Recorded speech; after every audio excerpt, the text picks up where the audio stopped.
Well, this is going to hopefully be a very quick episode from the aspect of the three of us sitting in the room talking, because Brian Allgaier, who I'm sitting with, is the creative director on Ratchet and Clank Future, Tools of Destruction, and the design director at Insomniac Games. He apparently has a massage. That's right. At 3 o'clock. Yes. At the Insomniac Country Club. An important meeting. Yes. It's an important meeting. Hey, that's just how we roll here. Exactly. You got to get your massages. That is Ryan Schneider. He's the marketing director. He apparently has something even sooner at 2:40. Yes. But it's for a good cause. No, it's for a good cause. I'm actually I'm helping somebody with career guidance stuff. So it is it's all for a good thing. That's great. And I am staring at a copy of The Legend of Zelda: The Phantom Hourglass that is sealed and in front of me, and a friend of mine was taunting me with her copy yesterday, and it was quite annoying. So I'm looking forward to finishing this podcast up and finishing today up so I can go home and sit on my couch with my DS and a blanket and a cup of warm cocoa. James, I may need you have to come in on Saturday. Maybe Sunday, too. Torture. Nice. As long as it's not during the Nebraska game against Missouri on Saturday night, I'll be good. Just make sure your TPS reports are done. But it has been a fun couple weeks. As we announced, the game has gone gold. And, yes. Brian? Very exciting times. It's a great feeling for all of us to hear that the game is gold. It's good to go. It's going to start getting manufactured and sent to stores. And as we've announced, it's coming out October 30th, which is actually a week later than what we thought it was going to arrive on store shelves on the 23rd. But that's just because we really wanted to make sure we had a solid game, and we had a few bugs that we really wanted to get fixed, and we didn't want to ship the game with. And we're really, really proud of it. It's just it's incredible the amount of work and the amount of progress that we've made each month. So we're all taking breaks, getting massages, kind of taking it easy after a big push. And we're also working towards promoting the game and going on review tours and making sure people know about it. Yep. It's kind of a trip, too, that the game's already been nominated for the prestigious BAFTA awards for.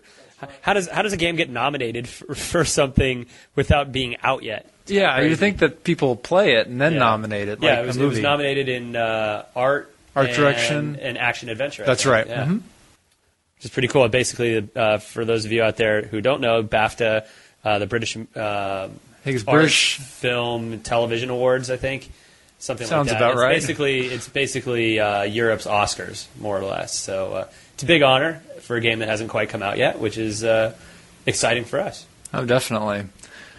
So, yeah. There's been some other interesting stuff. I mean, so the mood around the office is definitely jovial, relieved. Mm-hmm. Relieved.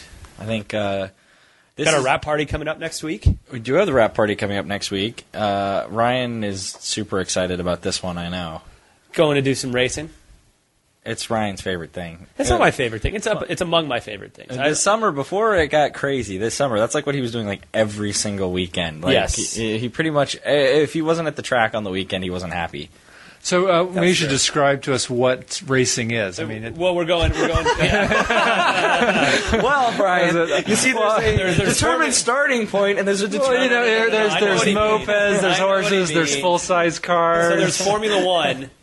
And this is not Formula One. This is kart racing, and it's glorified kart racing. It's the type where this summer, the one that I was doing, I think we've talked about this on the podcast, but you can get these things up to 80, 90 miles an hour, and you're just a couple inches off the ground, so it's pretty cool. The one that we're going to as a company, for various HR reasons, is going to be just a bit less than that. We'll probably be doing between 40 and 50, so it's more technical in terms of just lots of turns and twists, but it's really, I mean, it's a few shades up from Malibu Grand Prix, really, for those of you who remember that back in the day.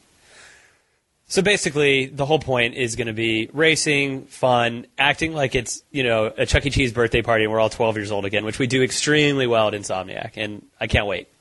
And by the way, just for anyone keeping score at home, the fact that the entire company is going go-kart racing does not imply that we are jumping the shark with the Ratchet and Clank franchise and taking the next iteration of the series into kart racing. That's right. Unlike other series. Yes. But we did, though. Yeah, right. Yeah. Crash or Jack. Right. Yeah. We're looking at you, Naughty Dog. No, just kidding. Love you guys. Jack X is awesome. It was awesome. We did seriously consider doing a kart racing game for the Ratchet series a few years back. I mean, it was on the table, certainly. Actually, that's a story we haven't talked about before, how that went down, and that's a good example of how we do interact with Naughty Dog. So maybe you want to... I mean, we had something called Ratchet Racing that we were thinking of doing. We called it RC Next, which ended up being Deadlocked. Actually, no, we did Deadlocked, and we're going to do it after that. And No, it was the other way around. Okay, It was the that's other right. way And around. we made Deadlocked instead. We wanted to do It's something. not often that I correct our design director, or creative director, but sorry. In this I don't know. Everything's kind of hazy at this point. Out, like, documenting. You said on. You sunk my battleship. But you probably know more of the specifics than I do on this because I don't remember our conversation. The short version is we were toying with the idea of doing a racing game, and then we ran it by Sony, and we found out that Naughty Dog was also thinking about it. We talked to Naughty Dog; they were further along than we were, and we decided that let's try something different. That's right. So it was good that we kind of were in sync, knowing what they were releasing, and that's why we chose to do Deadlocked, pretty much. So it's good. The game, I have actually finally played through the game now. I've played through a bunch of games recently, but I finally played all the way through Ratchet and Clank Future in basically 2 sittings, and two very long sittings, right? It was 2 very long sittings. It was pretty much an entire day on Sunday, like from. I don't even know how many hours on Sunday. It was basically from the afternoon into the early morning hours, and then finished up Monday night. And I've obviously played it before, so I'm a little bit faster, especially in the earlier levels, because I've seen, I've played the Metropolis level. God, how many times have I played Metropolis in some of those levels? But Screenshots hell. yes, but I think the end of the game is just wow. Like it's good. People, I thought I knew everything about the game. Fanboy Alert. I am. I'm a Ratchet and Clank fanboy and proud of it. I love the PS2 games. I didn't work here for them, and it's so good. Like I can't wait for people to play it. I'm really excited to see I'm what really they looking think. forward to hearing people's responses and what they think.